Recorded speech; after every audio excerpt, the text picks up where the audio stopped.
la Générale des Assurances, nous vous proposons la protection santé groupe PSG, l'assurance santé au coût bien étudié pour tout regroupement de personnes légalement constituées, entreprises, associations, syndicats, ordres, etc., composé d'au moins 10 employés. Profitez de l'assurance santé complètement modulable nationale ou internationale avec une couverture de vos frais de santé au choix à 50, 60, 70, 80, 90 et même à 100%.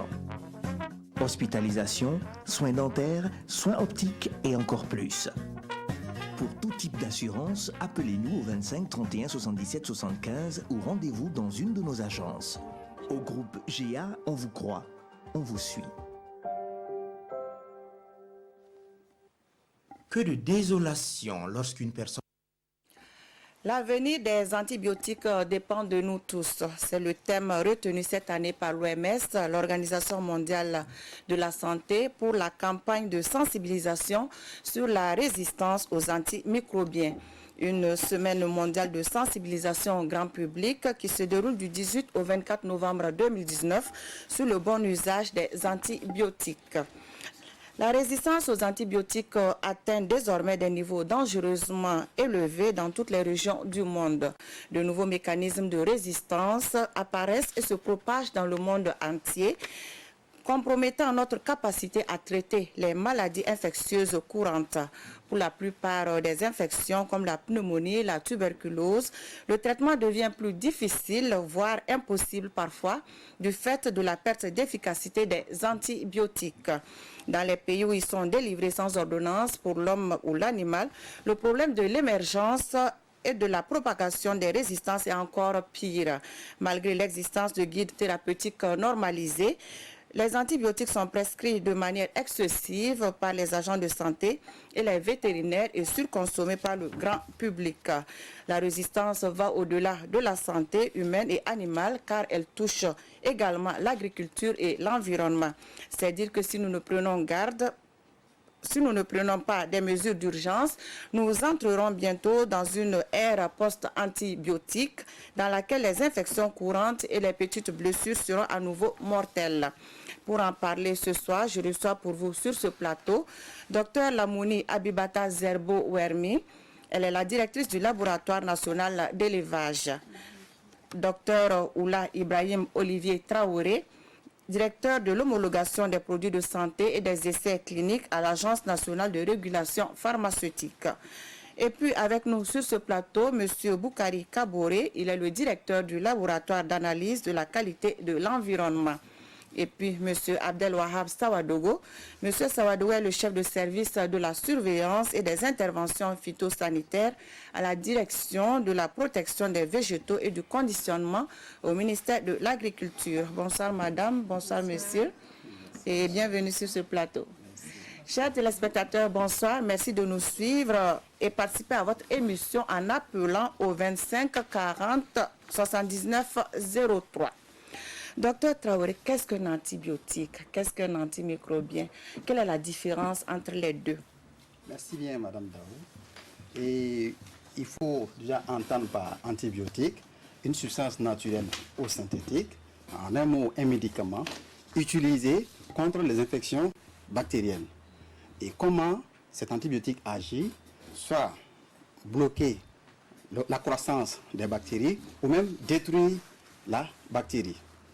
Et quand on parle d'antimicrobiens, c'est une famille de substances ou un groupe de médicaments qui agit de façon générale sur les microbes.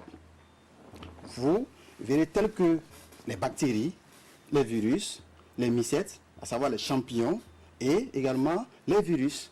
Et lorsque l'antimicrobien agit sur une bactérie, on dira qu'elle a une activité antibactérienne. Si c'est sur un virus, on dira qu'elle a une activité antivirale. Et la différence entre un antibiotique et un antimicrobien est facilement dégagée. Un antibiotique agit de manière spécifique sur la bactérie.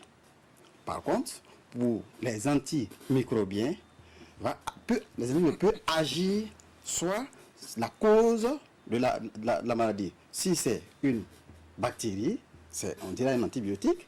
si c'est un virus, un antiviral. Donc, vous verrez que c'est un groupe de médicaments ou de substances qui constituent l'antimicrobien. Donc, l'antibiotique est contenu dans l'antimicrobien. Voilà. Monsieur Kaboré, dans le secteur de l'environnement, à quoi renvoie l'antibiotique ou l'antimicrobien? Ok, merci bien. Il faut dire que de prime abord, je partage la définition proposée par Dr Traoré, voilà, qui est plus ou moins unanimement acceptée. Mais dans la perspective environnementale, l'antimicrobien peut être appréhendé comme toute substance qui, une fois rejetée dans l'environnement, a le pouvoir d'agir en éliminant des micro-organismes ou ralentir l'activité microbiologique des milieux naturels. Il faudrait noter le fait que quand vous prenez les milieux biophysiques, il existe des interactions entre les micro-organismes qui peut se traduire par le fait qu'un micro-organisme puisse produire des substances de sorte même à ralentir le développement d'un autre micro-organisme dans le sens d'assurer elle-même sa pérennité. Donc, cette substance aussi générée naturellement par ces micro-organismes peut également être qualifiée d'antimicrobien. Comme il a dit, quand c'est le cas spécifique des bactéries, on pourra qualifier cette substance d'antibiotique. Monsieur Savado, dans le secteur de l'agriculture, le terme antimicrobien, antibiotique renvoie à quoi? Parce que là, c'est plus spécifique. Oui, merci bien donc, madame. Je pense que, comme les uns et les autres viennent de le dire, les définitions se recoupent pratiquement. Seulement, bon, dans le secteur de l'agriculture, lorsqu'on parle donc d'antimicrobien, comme il a dit, c'est une substance donc soit naturelle ou bien une substance donc synthétique destinée à inhiber ou à détruire des micro-organismes phytopathogènes, c'est-à-dire donc des micro-organismes qui causent les maladies de la plante. Et à ce niveau, donc, les principaux antimicrobiens sont destinés à combattre un certain nombre de micro-organismes, dont notamment effectivement donc, les bactéries, les champignons et les mycoplasmes. Donc, bon, grosso modo, je pense que les définitions se recoupent. Et comme il a dit, effectivement, l'antibiotique est donc la substance qui est destinée spécifiquement donc, à combattre les bactéries des plantes. Ok, mais dans le secteur de l'agriculture, ça porte un autre nom. Ça s'appelle comment? Non, c'est un antibactérien, un antifongique pour donc, ce qui est des champignons. Okay. Et l'antibiotique, ou bien antibactérien, donc pour ce qui est donc, de la substance utilisée pour lutter contre donc, les bactéries des plantes. Qu'est-ce que la résistance aux antibiotiques, Dr Zerbo? Merci bien. Alors, comme Dr Sanou vient de définir au préalable ce que c'est qu'un antibiotique, on a vu... Dr Traoré, alors, voilà, excusez-moi. Donc, on a vu ce qu'était donc un antibiotique. Il peut se trouver des situations dans lesquelles on assiste donc à des résistances donc, de ces bactéries-là. Donc, on parle d'antibiorésistance lorsque une bactérie se retrouve vraiment à même de pouvoir donc lutter contre l'action de l'antibiotique. Donc, ça veut dire que soit elle perd totalement, l'antibiotique perd totalement son action, son pouvoir d'action sur la bactérie, ou bien encore, elle devient très peu sensible, la bactérie devient très peu sensible donc, à l'action de cet antibiotique. Il faut savoir qu'il existe deux types de mécanismes de résistance donc, au niveau de ces bactéries-là. Et de façon naturelle, déjà, les bactéries possèdent donc une activité de résistance contre les antibiotiques. Dans ce cas-là, on va parler de résistance naturelle. Ça veut dire que la bactérie, avant même d'être mise en contact avec l'antibiotique, a le pouvoir donc d'inhiber, donc de ne pas réagir donc à l'action de cet antibiotique bien précise. Par contre, on assiste à un autre type de résistance qui est donc la résistance acquise. En ce moment-là, la bactérie peut en son sein avoir donc des mutations génétiques, des mutations au niveau de son génome et puis donc résister donc contre la substance antibactérienne qui était déjà au préalable active sur elle. Ou encore, elle peut acquérir des gènes de résistance en provenance d'autres bactéries qu'elle côtoie qui sont déjà naturellement résistantes par rapport à cet antibiotique-là. Donc en ce moment, on va dire que la bactérie est résistante donc à tel ou tel autre antibiotique.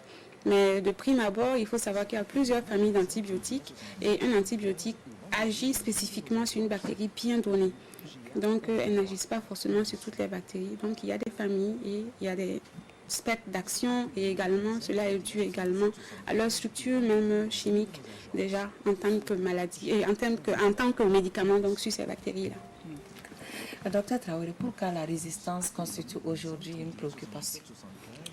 Et aujourd'hui, la résistance constitue une préoccupation. Pour répondre à cette question, je vais paraphraser un chercheur qui disait, je le cite, par négligence ou abus, les hommes risquent de se priver de l'arme la plus ancienne et la plus efficace contre la maladie. Qu'est-ce que ça veut dire? Ça veut dire que l'arme qui est anciennement utilisée et efficacement utilisée pour combattre la maladie risque de ne plus avoir l'effet escompté. Dans ce cas, il y a une menace de la qualité et de la sécurité des soins à ce niveau. Et naturellement, comme vous l'avez dit à l'introduction, on aura comment on appelle ça, des difficultés pour traiter certaines pathologies et naturellement, ce qui est fatal pour arriver. Donc, c'est ce qui fait que la menace de la qualité des soins ici et de la sécurité des soins constitue vraiment une préoccupation pour vraiment la résistance aux antimicrobiens. Docteur Zerbo, quelles sont les conditions d'utilisation d'un antimicrobien et d'un antibiotique? Ok, merci bien Madame Dao. Déjà, quand on parle d'antimicrobiens ou encore au sens un peu plus restreint d'antibiotiques, il faut savoir qu'on parle de médicaments. Alors donc, qui dit médicaments dit forcément réglementation, parce que les médicaments ne peuvent pas être vendus ou encore traités comme des cacahuètes ou encore de l'eau qu'on vend au bord de la rue. Donc, il y a une réglementation tout autour. Et cette réglementation-là prévoit donc les conditions d'utilisation de ces antibiotiques. Qui peut donc détenir un antibiotique? Qui peut vendre un antibiotique? Comment donc acheter ou acheter les antibiotiques? Et même depuis la première étape, depuis l'importation de ces antibiotiques-là, tout est réglementé. Alors donc, forcément, concernant les conditions, même par exemple au niveau de la santé animale, on a notre Organisation mondiale de santé animale, donc l'OIE, donc qui définit à peu près, qui donne des lignes directrices par rapport à l'utilisation de ces antibiotiques-là. Et étant déjà conscient du problème majeur auquel on peut être confronté, notamment le problème d'antibiorésistance, ils ont déjà catégorisé ces molécules-là, ces antimicrobiens, un antimicrobien donc d'importance critique pour la santé et la médecine vétérinaire, d'importance des antimicrobiens également très importants ou encore des antimicrobiens importants. Alors pour revenir encore à la question par rapport aux conditions d'utilisation, il faut forcément d'abord qu'il y ait une prescription. Et pour qu'il y ait une prescription, il faut qu'il y ait un diagnostic. Et ce diagnostic-là, on doit aller jusqu'au bout du diagnostic. Donc on doit confirmer donc, notre suspicion à travers donc, des analyses de laboratoire. Une fois ces analyses réalisées, on va vous indiquer donc, la molécule qui sied le plus pour pouvoir lutter donc, la bactérie qui a été isolée. Et donc, à travers donc, ce résultat de laboratoire, on pourra, à la suite, le prescripteur, il va prescrire donc, le médicament, donc il va faire son ordonnance. Et cette ordonnance doit être respectée scrupuleusement. Donc, c'est sur la base de cette ordonnance que les médicaments doivent être délivrés donc, à l'intéressé ou encore au propriétaire de l'animal, pour ce qui concerne donc, la santé animale. Et ce propriétaire a l'obligation donc, de respecter donc, scrupuleusement ce que le prescripteur aura dit. Donc l'achat de ces médicaments également doit se faire dans des lieux vraiment homologués, des lieux officiels, donc soit à la clinique vétérinaire ou encore au sein même des pharmacies vétérinaires et pas dans la rue ou encore pas prendre les médicaments falsifiés. Donc il faut vraiment que toutes ces étapes-là soient vraiment suivies et il ne faut pas s'auto-prescrire des médicaments ou aller acheter de soi-même un médicament. Il faut forcément déjà que ce soit une prescription. Et cette prescription survient uniquement après la consultation de l'animal. Monsieur Sawadogo, et les pesticides, quand et comment les utiliser? Merci donc madame. Bon, je pense qu'il faut retenir ici c'est qu'en matière donc, de défense des cultures ou de santé des plantes tout court, l'utilisation des pesticides donc, chimiques de synthèse doit être vraiment le dernier recours. Parce qu'on a bien d'autres méthodes de lutte qui nous permettent de contrôler vraiment efficacement les ravageurs, autre que donc la lutte chimique. Et des exemples? Par exemple, la lutte biologique, on peut utiliser donc les ennemis naturels de ces ravageurs-là, donc arthropodes, pour donc contrôler les populations de ravageurs lorsque cela donc devient, lorsque la dynamique de population atteint un certain niveau. Et beaucoup d'autres méthodes, il y a les méthodes agronomiques, c'est-à-dire observer donc les bonnes pratiques agronomiques.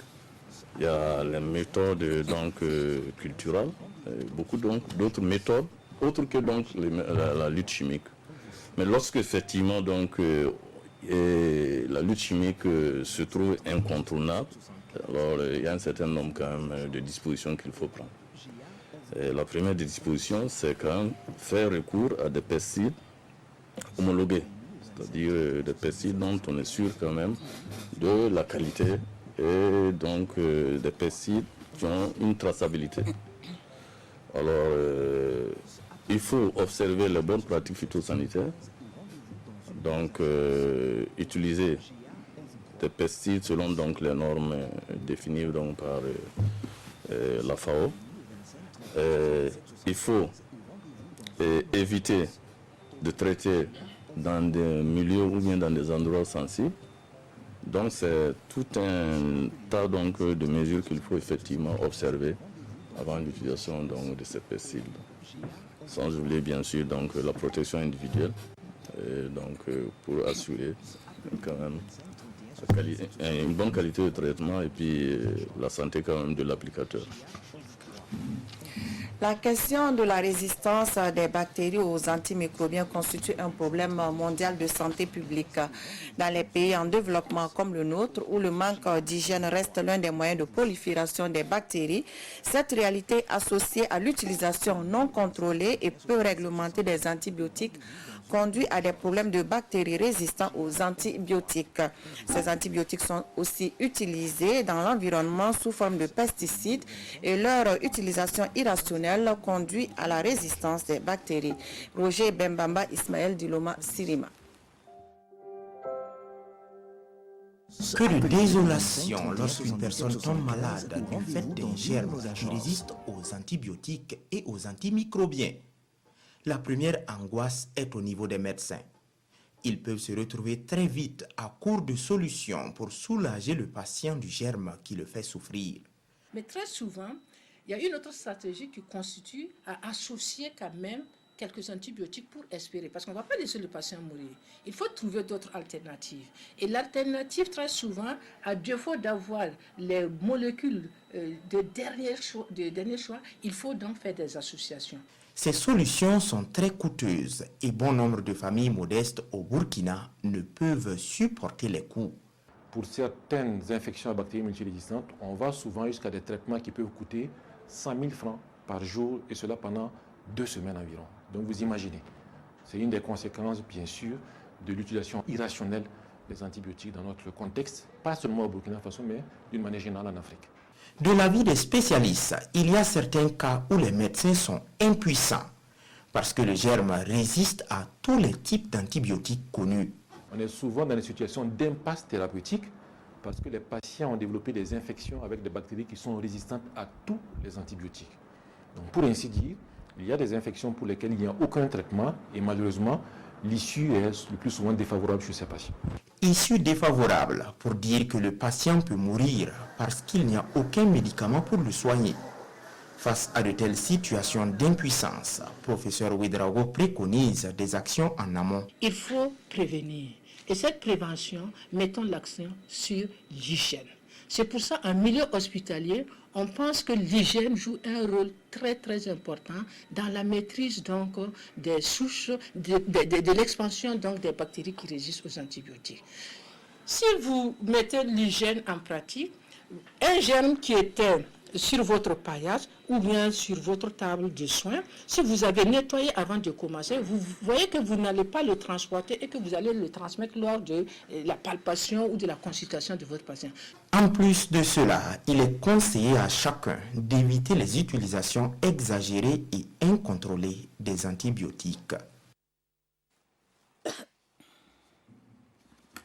Vous venez donc de suivre le reportage sur les conséquences de la résistance aux antibiotiques et antimicrobiens, une situation qui amène à recourir à des molécules très rares au Burkina et en Afrique. Donc c'est une approche qui est impacte directement sur le coût de la prise en charge et de même sur le temps d'hospitalisation du patient. De plus, il y a certains cas où les médecins se retrouvent impuissants car ne disposant d'aucun antibiotique capable de soigner le patient. Maintenant, nous allons découvrir le reportage sur la question de la résistance des bactéries aux antimicrobiens qui constitue un problème mondial de santé publique. Donc, les antibiotiques sont en ce moment utilisés dans l'environnement sous forme de pesticides et leur utilisation irrationnelle conduit à la résistance des bactéries. C'est toujours un reportage signé Roger Bembamba et Ismaël Diloma Sirima. De plus en plus, il arrive que l'on contracte des germes ou des bactéries nuisibles pour la santé qui ne peuvent être tuées par les antibiotiques. Selon les professionnels en la matière, il s'agit de bactéries qui ont développé des moyens afin que les antibiotiques qui servent à les combattre soient inefficaces. On ne dira pas que l'antibiotique crée la résistance, son utilisation crée la résistance, mais elle favorise la pression de sélection des mutants résistants. Ça veut dire quoi? Plus un antibiotique est utilisé, plus on a la chance qu'il y ait des bactéries effectivement qui résistent à cet antibiotique-là. Du fait peut-être d'une mauvaise utilisation, d'une mauvaise prescription.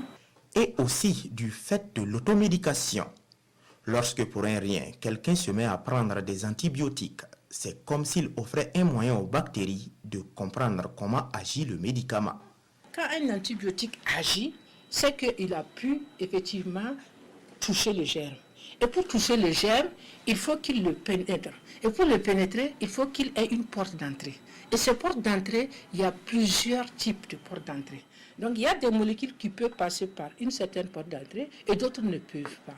Okay? Mais attention, le germe, c'est aussi où on passe pour entrer. Donc pendant ce temps, le germe réfléchit pour voir comment je vais résister à la molécule qui est rentrée pour pouvoir me neutraliser. Il peut se mettre à fabriquer ce qu'on appelle des enzymes et détériorer donc cette molécule qui est rentrée là. Comme il peut aussi se dire, ben, c'est par là que tu passes, ben écoute, je ferme la porte. Mais ça, c'est des mécanismes, en tout cas, qui sont propres aussi aux bactéries. Voilà, nous les combattons, mais ils nous combattent également. Dans ce combat, un bon nombre de médicaments dont dispose la médecine moderne ne peuvent rien contre les bactéries multirésistantes. Les antibiotiques les plus accessibles comme les bêta-lactamines, à savoir l'ampicilline, l'amoxicilline et même certaines céphalosporines comme la ceftriaxone et voire les sulfamides comme le cotrimoxazole, qui étaient des antibiotiques très accessibles et très utilisés. En tout cas, nous constatons au niveau de nos laboratoires que ces antibiotiques n'ont plus la même puissance que dans le temps. C'est pour dire que de plus en plus, on isole des bactéries qui résistent à ces antibiotiques-là. Et cela est une réalité, même au plan international. Toute chose qui soulève des inquiétudes. Même quand on va dans les pays qui sont développés, notamment en Europe ou aux États-Unis, on est souvent dans une situation d'impasse thérapeutique parce que les patients ont développé des infections avec des bactéries qui sont résistantes à tous les antibiotiques. On sait que les facteurs qui contribuent effectivement à l'émergence de ces résistances-là, c'est non seulement l'utilisation de façon erronée, comme je vous ai dit, de l'automédication, mais aussi à l'utilisation de ces molécules-là en agroalimentaire et dans l'environnement. Au niveau de l'environnement, la dissémination des bactéries et des germes résistants aux antibiotiques et antimicrobiens est accentuée par l'utilisation exagérée et incontrôlée des pesticides. Notons également aussi comme source de dissémination de ces résistances aux antimicrobiens dans l'environnement la mauvaise gestion des déchets et des effluents liquides. Il s'agit surtout de déchets biomédicaux qui peuvent se retrouver dans l'eau. Et si ces eaux ne sont pas traitées convenablement, elles peuvent être source d'infections à travers les aliments comme la salade ou les épinards qui seraient arrosés par les eaux contaminées. Si vous utilisez une eau contaminée pour produire un certain nombre de spéculations qui ont déjà développé des résistances aux antimicrobiens, il va de soi que les désinfectants habituels que nous utilisons ne soient plus efficaces sur ces résistance aux antimicrobiens. Donc d'une manière générale, je dirais que ça peut affecter tout naturellement la salubrité des aliments. Les animaux sont également exposés car ils peuvent consommer du fourrage affecté par des bactéries résistantes aux antibiotiques et antimicrobiens. Et par ricochet, toute la société pourrait être exposée. Donc, sur ce plateau avec nos invités, Dr Traoré, quel est l'état des lieux de la résistance aux antimicrobiens, aux antibiotiques au Burkina Faso? En ce qui concerne l'état des lieux de la prévalence de la résistance aux antibiotiques, il faut déjà noter qu'au niveau national, on n'a pas de base de données précise par rapport à ce cas. Mais il y a des études qui ont été réalisées dans d'autres pays qui peuvent déjà nous orienter, nous indiquer. Notamment une étude réalisée en 2015 en Europe qui montrait déjà la prévalence de 30 à 50% de résistance aux bêta-lactamines, comme ce que le professeur disait tantôt, et également à d'autres antibiotiques, la résistance comme les carbapénèmes, qui est aussi une autre, qu'on appelle ça, génération d'antibiotiques, où on observe la même tendance, à savoir entre 10 à 30% de résistance. Et si on va plus loin aussi, on a la méticilline également, où l'étude a montré que c'est plus de 30% de résistance qui sont constatées. Voilà. Mais sur le plan national, on n'a pas exactement des données précises. Voilà. Mais les études, certaines études nous donnent déjà une idée de la résistance antimicrobienne. Okay. Voilà. Docteur Zerbo, au niveau de la santé animale, disposez-vous des chiffres? Bon, merci bien. En tout cas, il faut dire que dans ce domaine-là, le ministère de la Santé ou encore au niveau de la santé humaine, ils sont vraiment plus en avant par rapport à nous autres. Mais en tout cas au sein du Burkina et pour la base de données du Burkina, les services vétérinaires, nous n'avons pas de données encore produites par rapport donc, au suivi donc, de la résistance donc, aux antimicrobiens.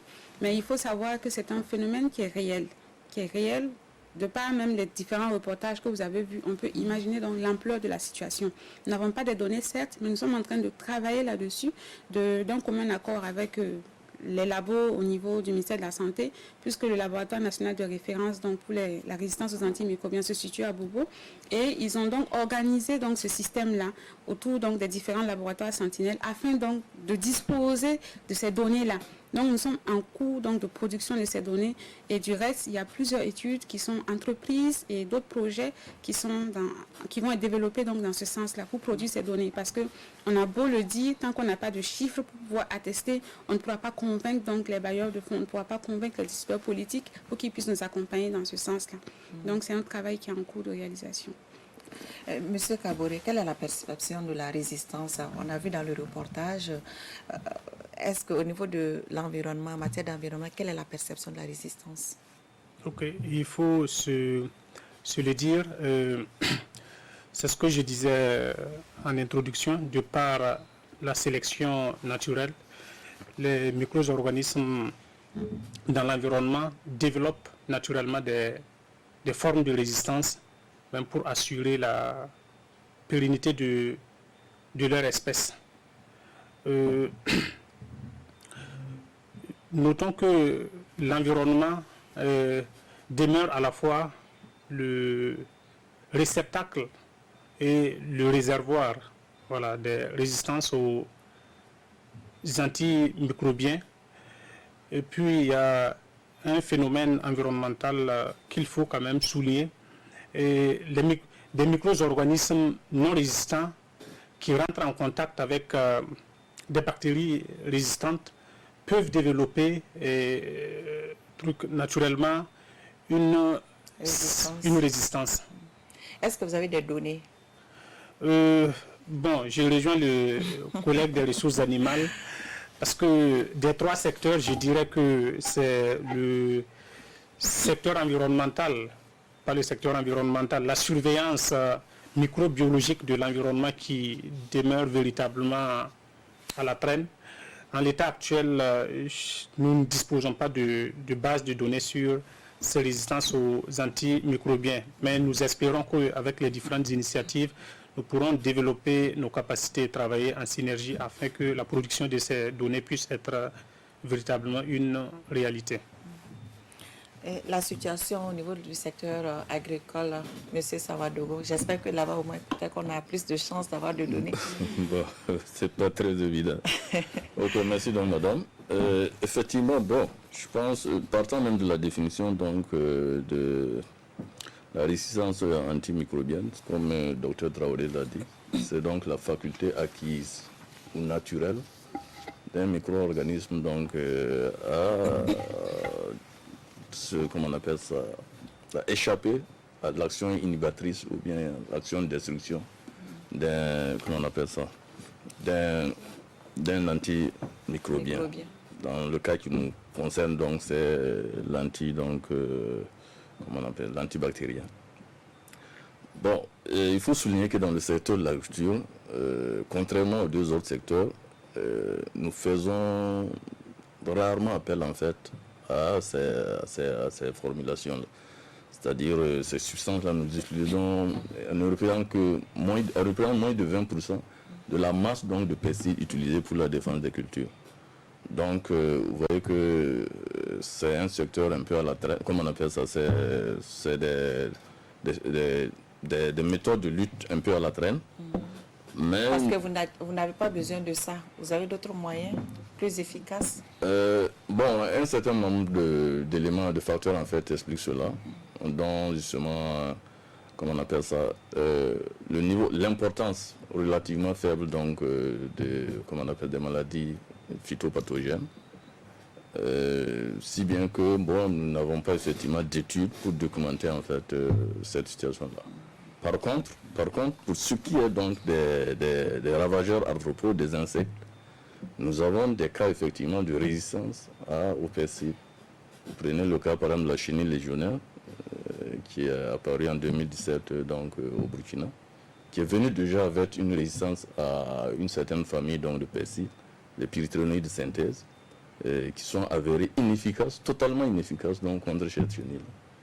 Bon, récemment, rien que en 2015, 2016 du moins, on a eu l'apparition d'un nouveau ravageur sur la tomate, tout absoluta, qui s'est montré aussi résistant à près de 2 familles en fait de pesticides, dont les pyrithroïdes et les organophosphorés.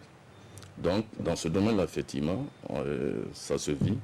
On a des phénomènes de résistance, effectivement, qui sont déjà là. Docteur Traoré, quels sont les facteurs qui contribuent à la résistance et à la propagation, à l'émergence de la propagation de la résistance au niveau de la santé humaine? D'accord. Et il faut d'abord noter que la résistance antimicrobienne, antibiotique, c'est un phénomène vraiment mondial. Donc, à l'échelle mondiale, vous verrez que c'est globalement, principalement, l'utilisation irrationnelle des antibiotiques. Mais si on doit considérer le contexte de nos pays à ressources limitées, on remarquerait facilement que c'est des facteurs comme l'automédication, comme l'hygiène en milieu hospitalier, voilà, et certaines pratiques médicales, quand on dit la prescription irrationnelle, la dispensation qui n'est pas faite, la vente libre des produits, des antibiotiques, voilà. Aussi les produits illicites, le marché illicite, les contrefaçons, voilà. Et ce qu'il ne faut pas négliger, c'est que aussi les outils de diagnostic qui sont défaillantes, qui ne permettent pas. Pour traiter une infection, il faut d'abord diagnostiquer pour être précis, savoir quel germe est en cause de la maladie. Mais si nos outils qui sont disponibles sont peu performantes, ça peut aussi fausser souvent les traitements. Voilà un certain nombre de facteurs qui peuvent expliquer déjà pourquoi il y a l'émergence des résistances antimicrobiennes. Monsieur Sawadogo, quels sont les facteurs au niveau de l'agriculture? Vous avez cité les exemples, la tomate, et puis qu'est-ce qui contribue à cette émergence de la résistance et de la propagation? Bon, nous disons que la résistance, les sources de résistance en fait sont variées quand même. Et le premier élément qu'on peut citer ici, c'est la qualité douteuse des pesticides. C'est-à-dire la matière active donc, qui est censée combattre le ravageur au niveau donc, de la formulation. Souvent, la plupart du temps, est en sous-dosage. C'est-à-dire, on a un pesticide. Il y a un problème de qualité. De qualité même du produit. Voilà. Il y a aussi le non-respect des doses au niveau des applicateurs, où on assiste soit à un surdosage ou bien à un sous-dosage. On a l'utilisation répétée des mêmes molécules sur la même cible. C'est-à-dire la même molécule est utilisée plusieurs fois sur la même cible, qui finit effectivement par développer ces facteurs de résistance. Et bien sûr, le tout donc est favorisé par la rentrée frauduleuse et incontrôlée à travers donc nos frontières un peu poreuses. Monsieur Kaboré, qu'est-ce qui explique cet état de fait, la résistance aux antimicrobiens et aux antibiotiques? Qu'est-ce qui favorise l'émergence et la propagation de cette résistance? Ok, merci. Au niveau de l'environnement, c'est ce que j'ai tantôt dit. Le simple fait de mauvaises pratiques d'hygiène en rejetant des micro-organismes résistants dans l'environnement, cela peut amener certains micro-organismes de l'environnement qui n'étaient pas résistants à développer une certaine résistance. Donc, je parle de mauvaises pratiques, entendons par là la mauvaise gestion des déchets, aussi bien en milieu hospitalier que par les ménages, puisque les ménages utilisent des antibiotiques. Chacun développe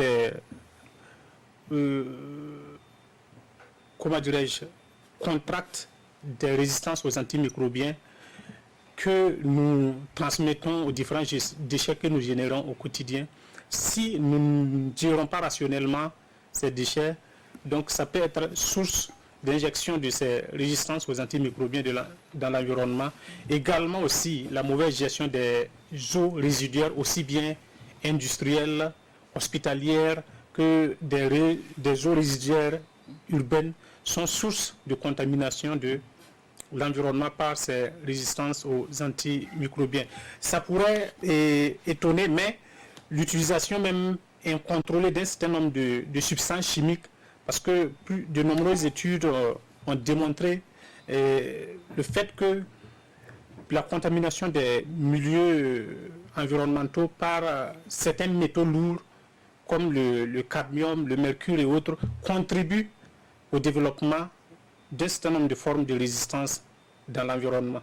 Donc, c'est un ensemble de mauvaises pratiques qui non seulement occasionnent le rejet de ces résistances dans l'environnement, mais qui favorisent le développement et la dissémination de ces résistances aux antimicrobiens dans l'environnement, qui tout naturellement, l'homme utilise l'environnement comme support de vie, l'environnement comme support de production, ainsi de suite. Tout naturellement, ça constitue une source d'exposition pour l'homme et les animaux. Docteur Zerbo, est-ce les mêmes facteurs au niveau de la santé animale ou alors il y a des facteurs spécifiques? Bon, merci bien. Je pense que mes prédécesseurs sont revenus en long et en large sur les différentes sources d'émergence d'abord de ces résistances aux antimicrobiens. Il s'agit notamment de la mauvaise utilisation ou encore du mésusage de ces antibiotiques-là, des prescriptions incontrôlées et abusives, de l'accès facile à ces médicaments, de l'existence d'un marché illicite, mais encore en termes de facteurs de propagation, il faut faire la différence parce que l'émergence est due à ces mauvaises habitudes-là. Maintenant, ce qui permet la dissémination de ces germes résistants, c'est notamment à travers tout ce que nous consommons, donc les denrées issues des animaux, donc les denrées alimentaires d'origine animale vont permettre également la dissémination de ces bactéries déjà résistantes à certains antibiotiques, mais encore les mauvaises pratiques d'élevage. Donc tout cela va contribuer également à la dissémination de ces germes résistants, mais également et surtout la gestion des déchets provenant de ces élevages-là ou encore de ces structures qui sont chargées de la gestion de ces déchets-là. Donc voici un peu les facteurs d'émergence et de propagation de ces germes résistants au sein de l'environnement. Mais comment assurez-vous la qualité des aliments? Les végétaux, D'accord. Alors nous, on assure surtout donc la qualité des aliments depuis donc la ferme jusqu'au niveau donc de la table du consommateur, donc de la fourche à la fourchette. Donc déjà en amont, on va encadrer donc les différents éleveurs sur les bonnes pratiques d'élevage à mettre en place. On va les suivre donc tout au long des cycles de production des animaux à travers donc la gestion des problèmes sanitaires qui interviennent au sein de leurs élevages, à travers la mise en place donc des mesures prophylactiques et ainsi de suite jusqu'à ce que, par exemple, ils aillent abattre l'animal jusqu'au niveau de la transformation. Et à ce niveau également, nous allons suivre à travers donc, des inspections, nous allons faire des contrôles jusqu'au niveau des lieux de vente de cette denrée alimentaire-là, issue de ces animaux. Donc nous suivons vraiment toute la chaîne alimentaire. Et après, sur les lieux de vente également, nous réalisons des contrôles inopinés, donc pour vérifier ce qui circule donc, sur le marché et même déjà pour importer également ces produits-là. Nous suivons tout cela. Est-ce que ces contrôles inopinés permettent par exemple d'appréhender des individus? Oui, forcément, vous voyez, la presse a couvert beaucoup de ces éléments-là. Donc on a vu tout ce qui est comme carcasse importée ou encore tout ce qui est sardine, tout ce qui vient vraiment de l'extérieur sans un minimum d'autorisation, sans les documents d'autorisation d'importation. Donc tout ça, nous le suivons. Et ensuite, nous procédons également à la réalisation de prélèvements pour faire des analyses au niveau donc, des laboratoires. Et donc, on peut faire recours au laboratoire donc, du ministère, donc le laboratoire national d'élevage. Mais ensuite, nous collaborons avec les autres laboratoires qui existent sur place, donc notamment le laboratoire national de santé publique. Donc, toutes ces actions-là, c'est pour vraiment protéger donc, le consommateur. Donc, voici un peu comment nous contrôlons donc, la qualité de ces aliments-là. C'est vrai que ça reste ou ça peut paraître insuffisant, mais vraiment des efforts sont entrepris dans ce sens-là. Et on interpelle d'ailleurs les autorités pour qu'ils nous accompagnent, pour qu'on puisse aller de l'avant, pour avoir des structures accréditées, donc qui puissent faire des résultats ou du moins des analyses vraiment de confiance et donner des résultats au bon moment. Et voilà un peu. Je sais que la gestion des déchets hospitaliers pose problème et contribue également à la résistance. Est-ce que vous pouvez nous parler des mécanismes qui permettent actuellement de gérer cela, les déchets hospitaliers? Docteur Traoré. Merci bien, madame.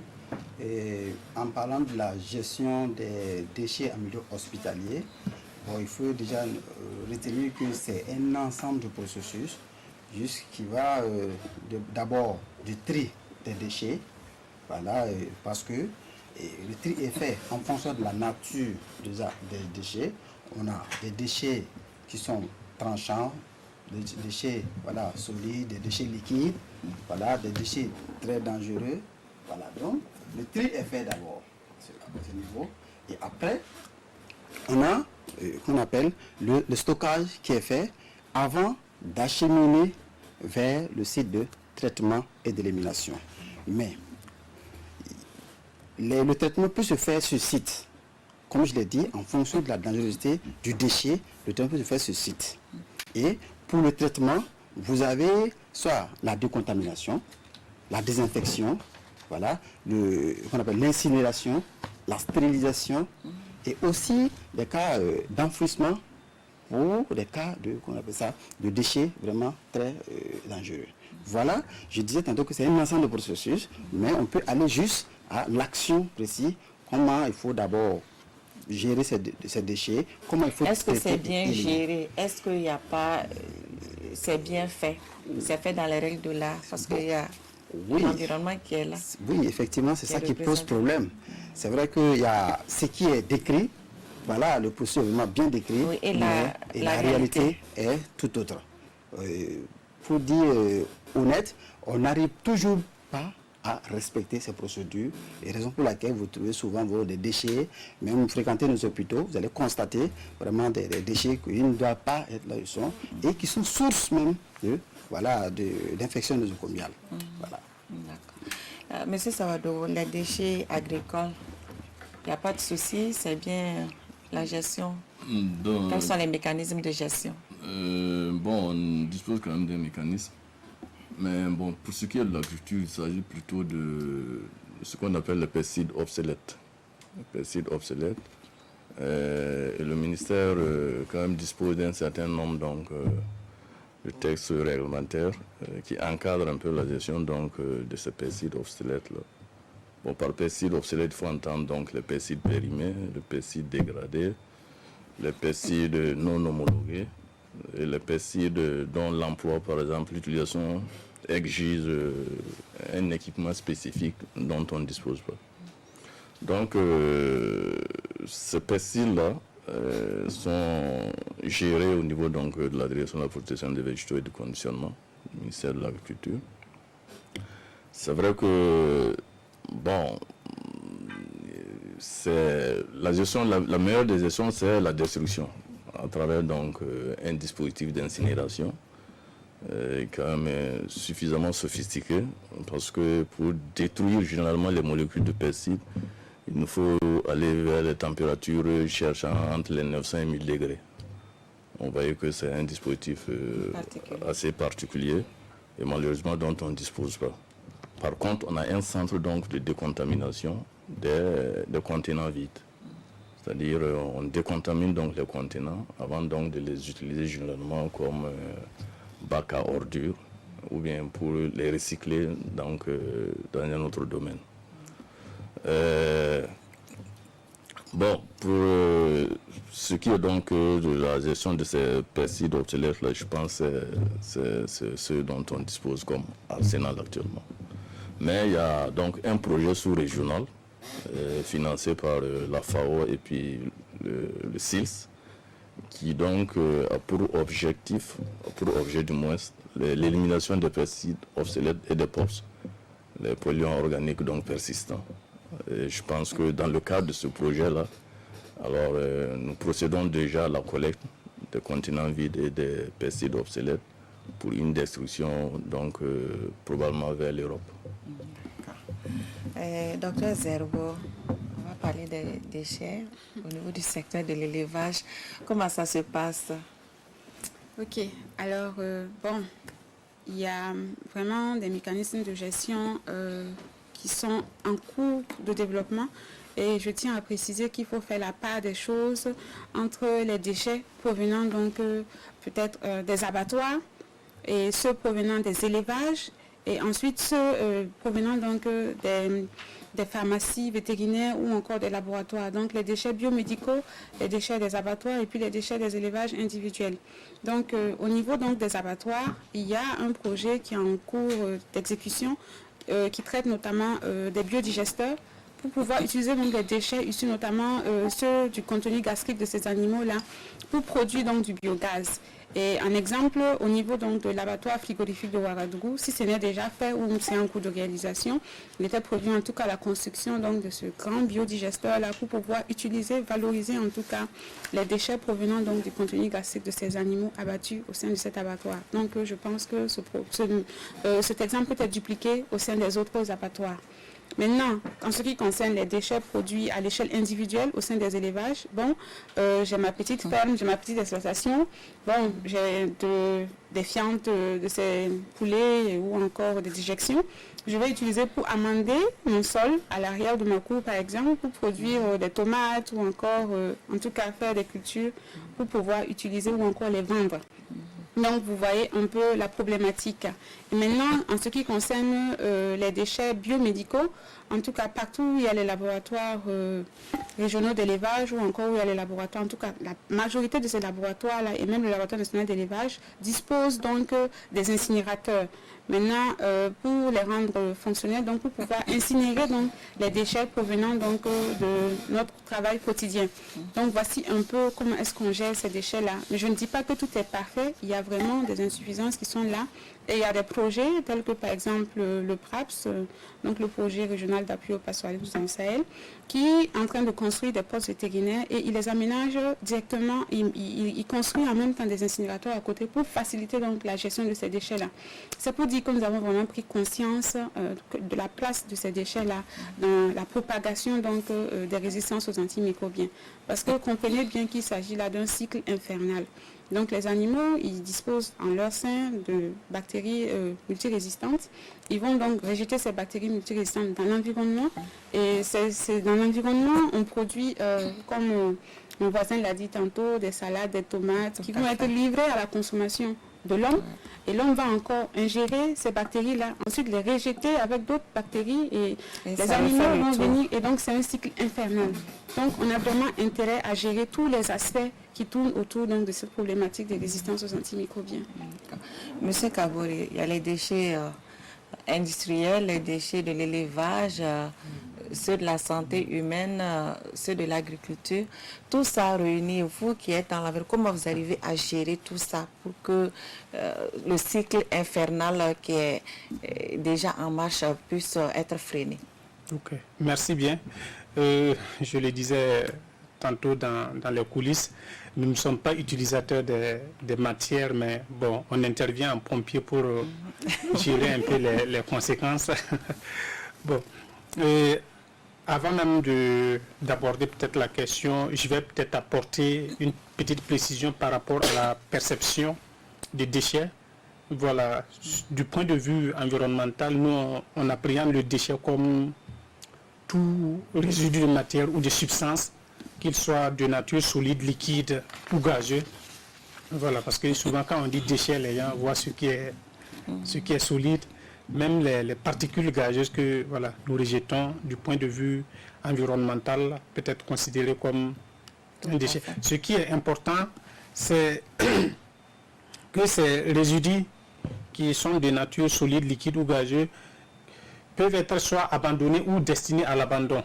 Voilà, c'est ce qui est un peu qualifié de déchets. Mais pour revenir, effectivement, le ministère en charge de l'environnement se positionne comme celui-là qui doit tirer le moteur en la matière, puisque nous avons le devoir de répondre aux sollicitations des uns et des autres en matière d'accompagnement et en matière d'orientation. Est-ce que vous disposez de tous ces mécanismes, de tout ce dont vous avez besoin pour pouvoir gérer ça sur le terrain? Il y a un principe important à préciser en matière de gestion des déchets, surtout en matière de gestion des déchets industriels, que ce soit les déchets issus des activités et trucs d'élevage, les déchets issus des milieux hospitaliers et autres. Voilà. Dans une appréhension plus large, peuvent être considérés comme des déchets industriels, puisque c'est issu d'un processus de production ou de transformation. En fait. Tout à fait. Voilà. Donc, le principe essentiel est que la responsabilité de la gestion de ces déchets incombe d'abord à la personne physique ou morale qui les génère. C'est ce qu'il faut retenir. Maintenant, cette gestion est codifiée.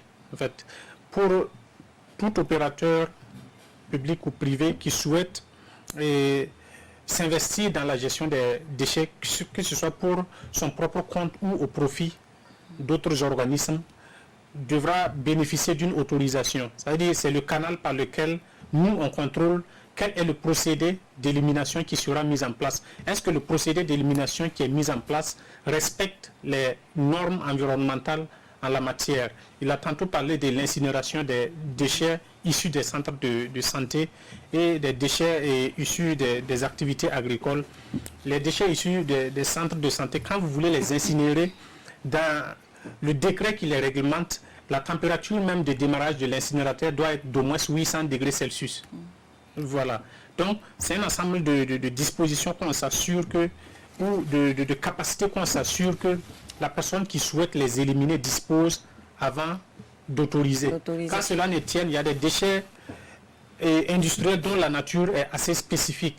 Si vous souhaitez les éliminer, vous devez nous saisir et dire comment vous comptez procéder à leur élimination. On examine ensemble le procédé et on voit si le procédé proposé respecte les normes environnementales. Mais dans les cas précis où on a constaté les limites de la gestion des déchets hospitaliers, au niveau aussi de l'agriculture, même au niveau du secteur de la santé animale, qu'est-ce qu'en ce moment vous faites pour pouvoir gérer la situation, puisque déjà il y a des limites objectives qui sont là?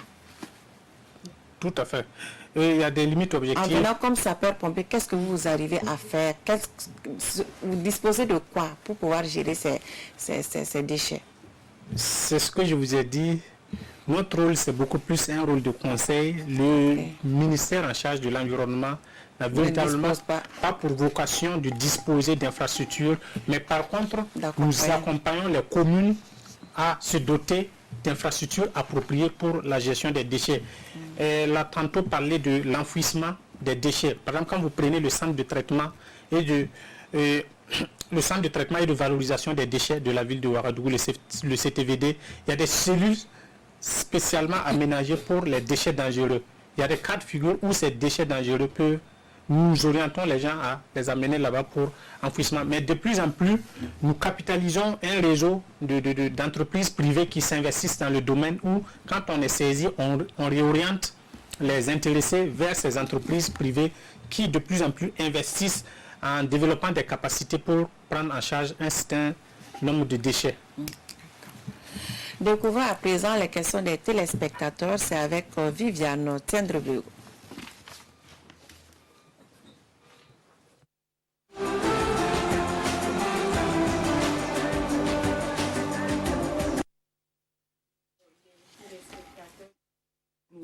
Salue la reprise de l'émission Santé Mag après la pause de quelques mois. Monsieur Hyacinthe Bado nous suit à Ouagadougou. Il aimerait savoir comment faire la différence entre un antibiotique et les autres médicaments. Il a constaté que beaucoup de gens au Burkina Faso consomment l'amoxicilline. On en achète en pharmacie sans ordonnance. Et sa question, c'est est-ce que ce n'est pas dangereux?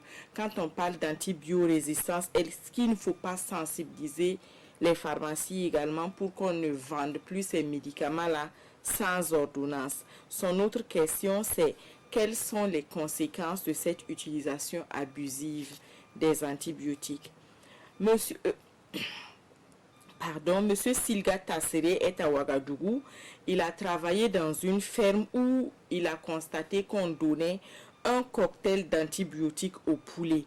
Son inquiétude, c'est de savoir si la consommation de ces poulets enflambés, sautés à l'ail ou sous toute autre forme, est-ce que cela ne joue pas sur l'homme?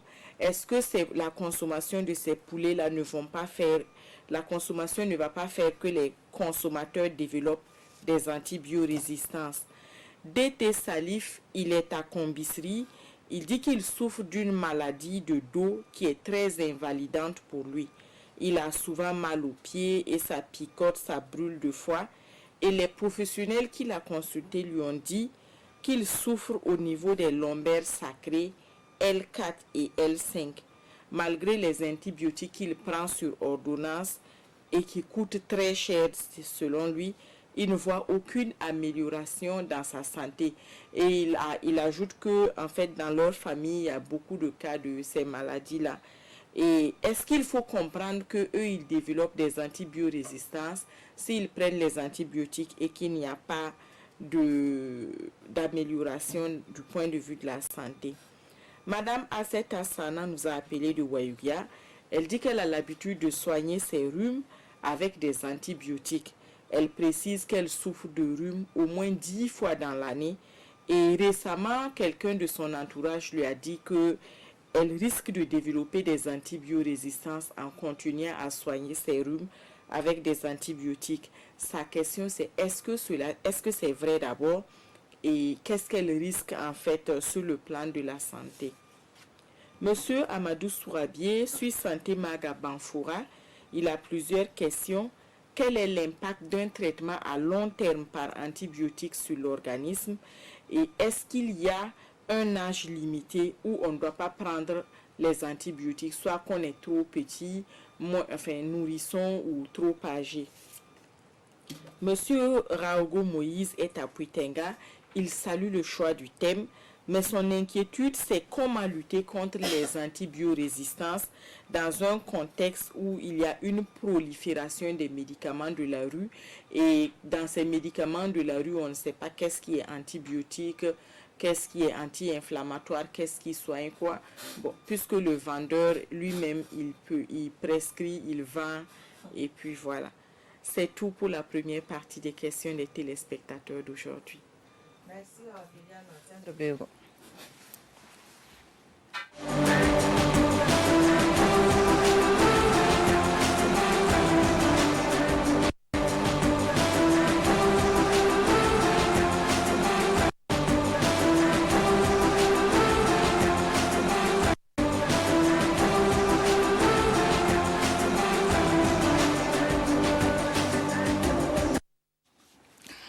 Docteur Traoré, quelle différence entre l'antibiotique et les autres médicaments? Ok, merci bien et merci aux téléspectateurs pour la question. Et évidemment, ce qu'il faut comprendre ici, on a tantôt dit qu'un antibiotique, c'est dirigé contre un germe, une bactérie.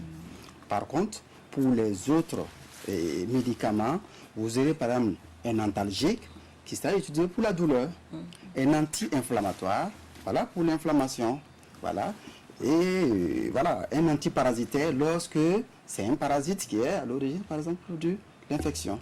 Voilà, donc déjà, vous faites la différence en fonction, voilà, déjà de la cause du mal. Voilà. Monsieur Bado dénonce la vente de l'amoxicilline en pharmacie sans ordonnance. Demande, est-ce dangereux? Quelles sont les conséquences de cette utilisation sur la santé? Ok, on disait tantôt que l'une des causes de l'émergence et de la prolifération de la résistance aux antibiotiques est due à la vente libre voilà, de certains des antibiotiques et aussi voilà. Et je pense qu'actuellement, il y a un travail qui est en train d'être fait au niveau de l'ordre des pharmaciens pour vraiment encadrer ces pratiques-là. Et nous pouvons pas, on ne va pas dire que non, ça n'existe pas. C'est le constat, mais actuellement, il y a un travail de sensibilisation, un travail de formation qui est en cours actuellement pour vraiment encadrer cet état de fait. Pour dire que la consommation sans prescription des antibiotiques, on connaît toutes les conséquences qu'on a décrites ici depuis, à savoir la résistance, et qui peut vraiment aussi causer le fait qu'on n'a pas de résultat, il n'y a pas d'effet au traitement qui est fait. En fin de compte, le patient il prend toujours des antibiotiques, mais il n'y a pas d'effet. Voilà, c'est des conséquences comme ça qui peuvent se dégager. D'accord. Monsieur Silga dit avoir travaillé dans une ferme, je m'adresse à Dr Zerbo, où on donnait un cocktail d'antibiotiques aux poulets. Donc son inquiétude, est-ce que ces poulets qui sont consommés par les hommes ne vont pas développer, est-ce que les hommes qui vont consommer ces poulets ne sont pas exposés à la résistance aux antibiotiques? Ok, en tout cas, merci beaucoup à M. Silga d'avoir posé cette question très pertinente, parce que c'est un constat réel qui est fait. Vous arrivez dans des fermes où le passe-courrier est lui-même le prescripteur de médicaments pour sa volaille. Il sait lui-même où se procurer ces médicaments. Souvent, il y a des médicaments même que le vétérinaire n'a pas forcément, parce qu'on ne sait pas forcément par où est-ce qu'il est passé, mais on est conscient qu'il y a un marché illicite qui existe. Donc, on a tantôt indexé ce problème-là, l'accès facile donc aux médicaments. Et en agissant de la sorte, certainement que ce passe-courrier ignore qu'il met lui-même sa vie en péril. Il ne met pas uniquement la vie de ses poulets en péril, mais il met lui-même sa vie en péril. Et au-delà de ça, il met la vie de tous les autres consommateurs également en péril. Donc, il faut dire que forcément, ces poulets qui sont soumis à ce traitement d'antibiotiques du premier jour d'entrée dans le bâtiment d'élevage jusqu'à leur sortie constituent forcément un problème pour l'homme. Parce qu'il y aura des résidus de ces médicaments qui seront présents donc dans la chair de ces animaux-là et qui seront consommés donc chez l'homme. On ne va pas dire que ça sera détruit par la température haute, mais il y aura donc cette consommation, que ce soit les œufs, le lait, la viande, la chair, tout en fait, tous ces produits-là vont rester au niveau donc de ces denrées alimentaires-là et qui vont se retrouver ensuite chez l'homme. L'homme va ingérer cela et vous allez voir que c'est des doses minimes d'antibiotiques qui sont donc ingérées donc par cet homme-là. Et après, quand il va être exposé, s'il consomme cela à une fréquence assez régulière, par la suite, s'il utilise par exemple cette même famille d'antibiotiques pour ses propres traitements, il va voir qu'il y aura des échecs thérapeutiques. Donc forcément, il y a un problème. Il y a un problème parce que les gens ne respectent pas le délai d'attente, qui est le délai donc entre la dernière prescription et puis la mise sur le marché donc des denrées provenant de ces animaux-là. Ils ne le respectent pas, ils traitent l'animal jusqu'au pied de l'abattoir ou même juste au moment d'égorger où juste ils ont donné le traitement et ils voient que ça ne s'améliore pas. Immédiatement, ils saignent l'animal et puis ils mettent la viande en consommation. Ils oublient qu'ils se mettent en danger. Ben, vraiment, j'interpelle les gens, j'interpelle les téléspectateurs, j'interpelle tous les leaders d'opinion, vraiment qui se saisissent de cette problématique-là, parce que c'est notre santé même qui est en péril. D'accord. Il y a Madame Sana qui a l'habitude de soigner son rhume avec un antibiotique parce qu'elle est sujette au rhume. Elle en fait au moins 10 fois dans l'année. Est-ce qu'il n'y a pas un risque sur le plan de la santé? Est-ce qu'elle va développer une résistance à l'antibiotique? D'accord. Merci bien. Et déjà, il faut faire comprendre que l'utilisation des médicaments doivent être vraiment prescrits. Il faut une prescription pour vraiment utiliser un médicament. Et elle dit utiliser par exemple des médicaments contre son rhume. Est-ce que réellement c'est sur la base d'une prescription? Ça, il faut le savoir. Sinon, si c'est sur la base d'une prescription, c'est sûr qu'un diagnostic va être posé et le problème réel allait être vraiment trouvé pour résoudre ce problème. Parce que le risque ici, le rhume, ici, l'origine c'est quoi? C'est peut-être un allergène. Et l'allergène, on ne maîtrise pas, c'est un germe, c'est juste un facteur qui déclenche le rhume, on ne maîtrise pas. Mais à partir des examens, on pourra vraiment diagnostiquer pourquoi, qu'est-ce qui cause vraiment le rhume à répétition. Mais en utilisant ces antibiotiques, ce n'est pas évident que ce soit une prescription d'un médecin qui va lui dire chaque fois d'utiliser un antibiotique. Elle va développer une résistance. Le jour où réellement elle aura besoin d'un antibiotique pour un mal, elle verra en ce jour que ça ne réagit plus parce qu'elle a abusé déjà. Voilà, donc c'est vraiment un risque. Okay. Il y a M. Salif aussi qui souffre de problèmes lombaires, les lombaires sacrés L4 et L5 qui sont mis en cause. Donc malgré les antibiotiques qui coûtent très cher selon lui, donc il ne voit pas d'amélioration sur sa santé. Qu'est-ce qu'il doit comprendre? Souffre-t-il d'une antibiorésistance ou qu'est-ce qu'il y a? Ok, merci bien. On peut penser à cela, mais d'abord, je vais souhaiter meilleure santé à monsieur pour ces douleurs-là. Mais pour une douleur déjà au niveau lombaire, on peut voir déjà une arthrose ou une inflammation au niveau des vertèbres. Maintenant, utiliser un antibiotique pour ces douleurs, bon, d'office, c'est pas ça. C'est pas la douleur, c'est pas l'antibiotique. L'antibiotique, c'est contre un germe. Voilà. Mais la douleur, maintenant, la douleur aussi, c'est un signe d'une pathologie. Ça peut être un signe d'une pathologie.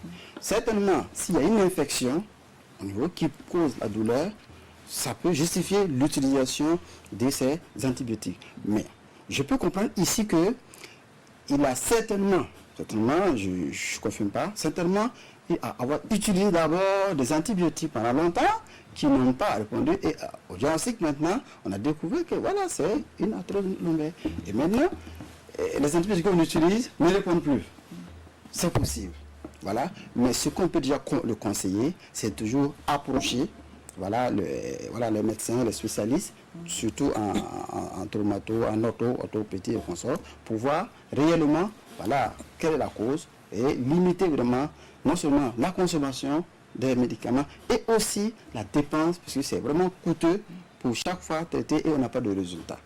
Voilà. Docteur Zerbo, comment lutter contre les antibiorésistances dans un contexte où il y a une prolifération des médicaments de la rue? Merci bien, Madame Dao. Alors, comme on a vu depuis le début de l'émission, les sources d'émergence de l'antibiorésistance sont diverses et se situent dans tous les secteurs. Et également, leur impact se situe dans tous les secteurs. Donc, il y a lieu vraiment d'entreprendre une action synergique. Donc, tous ensemble, se mettre autour de cette problématique-là pour pouvoir gérer efficacement ce problème-là. D'où vraiment l'intérêt de la mise en œuvre de l'approche One Health, donc une seule santé.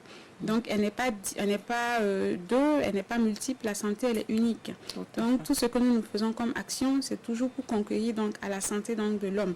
Ce qu'on fera au niveau de l'environnement, ça contribuera à concourir à la santé de l'homme. Donc, c'est l'homme vraiment qui est l'élément central au cœur de cette lutte-là. Et c'est lui aussi qui est entre autres responsable de cette problématique-là. Donc, il faut vraiment sensibiliser les populations, sensibiliser les professionnels de la santé et puis vraiment demander à ce que chacun fasse son travail, chacun reste à sa place, qu'il laisse les professionnels de la santé gérer le médicament. Parce que les professionnels de la santé, sans le médicament, ne pourront pas exercer leur métier. Et donc, c'est leur métier qui sera en péril. Donc, on va se retrouver avec des médecins, des vétérinaires ou encore des agents phytosanitaires qui ne sont pas efficaces parce qu'ils n'arrivent pas à résoudre les problèmes de santé auxquels les populations sont confrontées. Donc, on dévalorise donc ces professions-là. Donc, c'est déjà empêcher que tout le monde ait recours à ces médicaments. Et également, effectuer des contrôles sur le terrain et mettre en place des mesures de répression. Parce que quand la sensibilisation a été faite pendant longtemps... Parce qu'il n'y a pas de mesures de répression. Il y a des mesures de répression. Il faudrait encourager donc la mise en œuvre de ces mesures de répression et puis les faire de façon plus fréquente. Parce que pour sortir, souvent, pour faire la répression au niveau du secteur de la santé animale, il faut aller un peu partout en même temps, alors qu'on n'a pas forcément ces moyens-là. Donc, il faut des moyens pour qu'on puisse vraiment agir. Et puis, à la suite de cette action-là, il faut qu'on puisse gérer efficacement les produits qu'on aura retirés du marché illicite. Donc, tout ça, encore, ça nous interpelle tous. C'est vrai que l'environnement nous remet encore devant nos problèmes. Mais bon, en tout cas, on interpelle tout un chacun. Et il y a beaucoup d'actions qui peuvent être entreprises, mais tout cela demande également des moyens, mais également un changement de comportement. Ça, c'est la première des choses à faire. Docteur Traoré, M. Sourabié demande quel est l'impact d'un traitement à long terme par antibiotique sur l'organisme, et puis est-ce qu'il y a un âge où on ne doit pas, un âge limite où on ne doit pas prendre d'antibiotiques? Bon, dit de la sorte, l'âge unique, non. Mais ce qu'il y a déjà, c'est que le dosage des médicaments est fonction de l'âge et du poids. Voilà. Donc, vous verrez que pour un nourrisson, ce ne sera pas la même dose que sur un adulte, pour un adolescent. Voilà. Et aussi, la fonction immunitaire. Pour un vieillard, voilà, c'est vrai que voilà, l'âge est là, mais la fonction déjà de défense fait qu'on ne peut pas aller à des doses vraiment. Donc ici, c'est pas d'âge limite pour prendre un antibiotique, mais prendre le bon antibiotique au dosage indiqué pour la personne indiquée. Voilà. Et l'impact d'un traitement à long terme sur la santé? L'impact d'un traitement à long terme, oui, il y a le cas des résistances qu'on a dit. Il y a aussi, il faut reconnaître que le médicament, lorsqu'il est administré, est aussi éliminé. Voilà. Et éliminé par au niveau du rein. Donc, on peut avoir aussi à long terme des effets sur certains organes, non seulement au niveau de la biotransformation qui se fait au niveau du foie, voilà. Donc déjà, ça peut affaiblir. Et aussi au niveau de l'élimination, au niveau du rein, on peut avoir aussi des impacts. Le médicament est aussi thérapeutique que toxique. Donc, il faut l'utiliser au besoin, lorsque réellement le besoin est là. Mais utiliser à long cours, vraiment des impacts sur les différents organes vitaux. Okay. Merci. Dernier lot de questions des téléspectateurs, c'est toujours avec Viviane Tendrebego.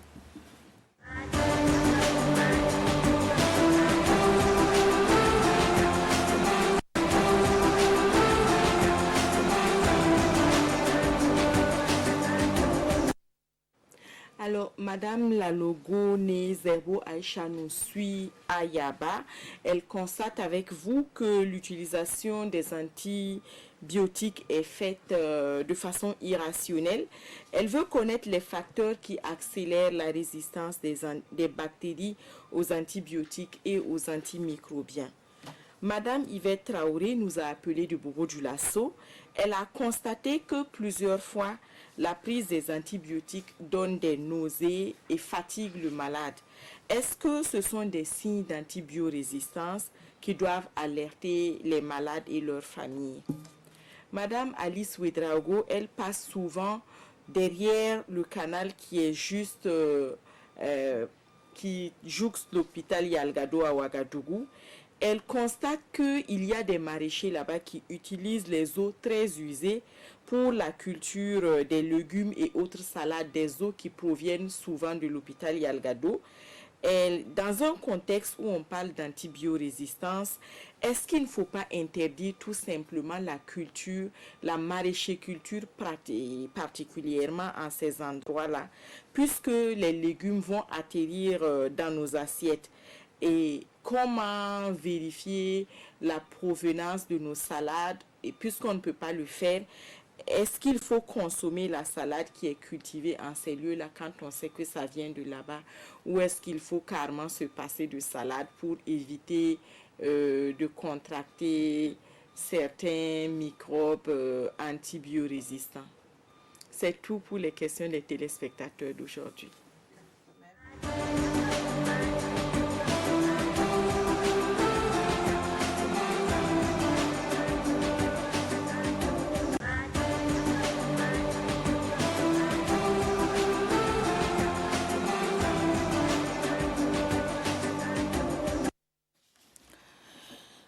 Retour donc sur ce plateau avec les dernières questions des téléspectateurs.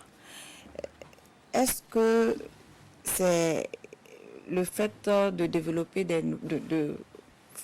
en tout cas de la prise des antibiotiques qui provoque les nausées, et fatigue les malades, est-ce un signe de biorésistance ou alors c'est la composition chimique des antibiotiques qui le font? Ok. Et merci bien pour cette préoccupation.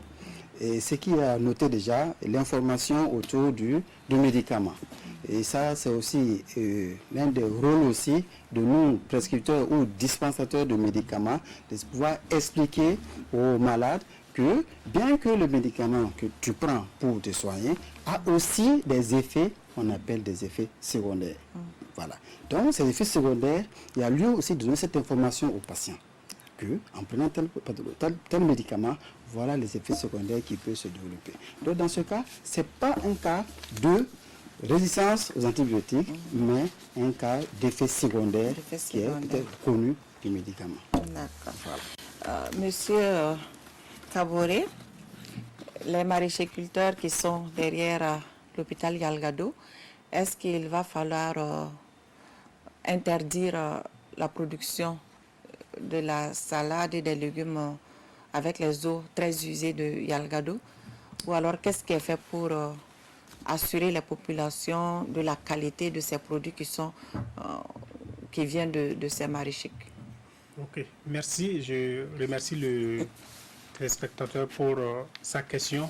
C'est quand même une situation assez préoccupante, une situation qui n'est pas étrangère à nos yeux, vu que mon laboratoire est juste à côté de mon bureau même, je peux voir le canal. Bon, il est évident que en utilisant ces eaux, le producteur s'expose lui-même et expose véritablement les consommateurs dans leur assiette. Et chez nous, à notre niveau, nous évertuons quand même à contrôler régulièrement les eaux des barrages numéro 3 et numéro 2 qui sont juste à côté, mais je peux effectivement vous affirmer que régulièrement nous dénombrons des colonies de E. coli qui a déjà présenté un certain nombre de résistance à un certain nombre d'antibiotiques. Donc il est évident que cette eau est contaminée, mais bon, souvent nous faisons des sensibilisations, mais bon, cela ne suffit pas. Peut-être qu'il faut des mesures plus fortes. Maintenant, faut-il interdire? Est-ce que ce n'est pas déjà interdit dans la mesure où il y a des directives pour ce qui concerne les eaux d'irrigation au niveau international, notamment les directives de la FAO? Même les eaux que nous utilisons pour la production agricole se doivent de respecter un certain nombre de normes en matière de qualité des eaux. Donc, c'est peut-être penser à des mesures plus fortes, voilà, ou véritablement de voir comment on pourrait les accompagner pour que l'eau qu'ils utilisent véritablement respecte ces normes. D'accord. On a déjà répondu à la question de Madame Lalogo. Donc, elle, sa question, c'était comment utiliser de façon rationnelle. Elle veut connaître les facteurs qui accélèrent la résistance des bactéries aux antibiotiques, aux antimicrobiens. Donc, on a déjà répondu à sa question.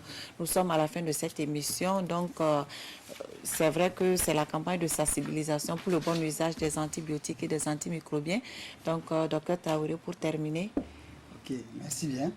Le mot, par exemple, pour terminer, voilà, je pourrais dire qu'il faut déjà qu'on prenne conscience des risques déjà de menaces et que nous faisons face par rapport à la résistance aux antimicrobiens. Et nous pourrons augmenter notre espérance de vie par un usage rationnel des antibiotiques. Et pour cela, nous sommes tous invités vraiment à travailler à ce que on puisse aussi, les antibiotiques puissent demeurer longtemps pour vraiment, comme ça constitue l'arme vraiment pour les maladies, voilà, que nous puissions tous se mobiliser, voilà, pour préserver l'antibiotique. Merci bien. Donc, une interpellation qui va servir de conclusion à cette émission. Merci de l'avoir suivi. Bonsoir et à très bientôt pour un autre numéro de Santé Mag. À la Générale des Assurances, nous vous proposons la protection santé groupe PSG, l'assurance santé au coût bien étudié pour tout regroupement de personnes légalement constituées, entreprises, associations, syndicats, ordres, etc., composé d'au moins 10 employés. Profitez de l'assurance santé complètement modulable nationale ou internationale avec une couverture de vos frais de santé au choix à 50, 60, 70, 80, 90,